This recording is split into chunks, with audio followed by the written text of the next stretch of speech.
Pour garder la jeunesse, il n'y a que 3 moyens, et 3 seulement. Il y en a un qui est très connu, qui est très cher et qui ne sert à rien.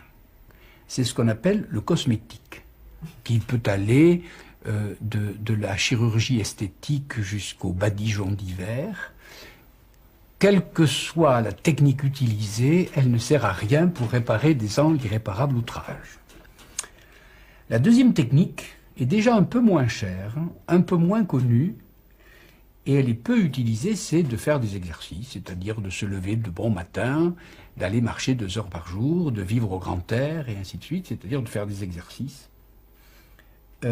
Déjà, ce moyen-là demande une morale. Mais le troisième moyen de rester jeune, le premier n'est pas efficace du tout. Le second est un peu efficace, car on voit en effet des vieillards verts qui ont encore bon pied bon oeil et qui savent marcher ou escalader les parois. Le troisième moyen est absolument gratuit et totalement inconnu. Et jamais je n'ai rencontré un médecin qui le conseille à ses patients. C'est tous les jours lire un texte un peu difficile. Et tous les jours écouter un raisonnement un peu difficile. Et tous les jours faire un effort intellectuel. Parce que la vieillesse, c'est toujours le gâtisme.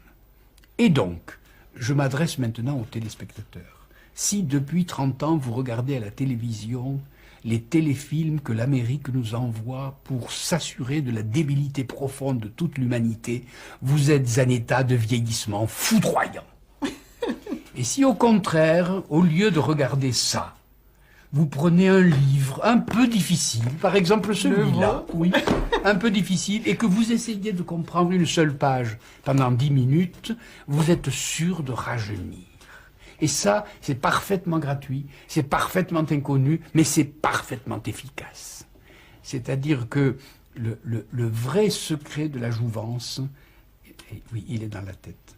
Alors donc, plus de téléfilms à la mode américaine, lisez donc des livres, et je le répète, difficiles, pas des livres faciles, apprenez des choses difficiles. Alors, le cosmétique peu, l'exercice assez, l'intellect beaucoup. Merci Michel Serres.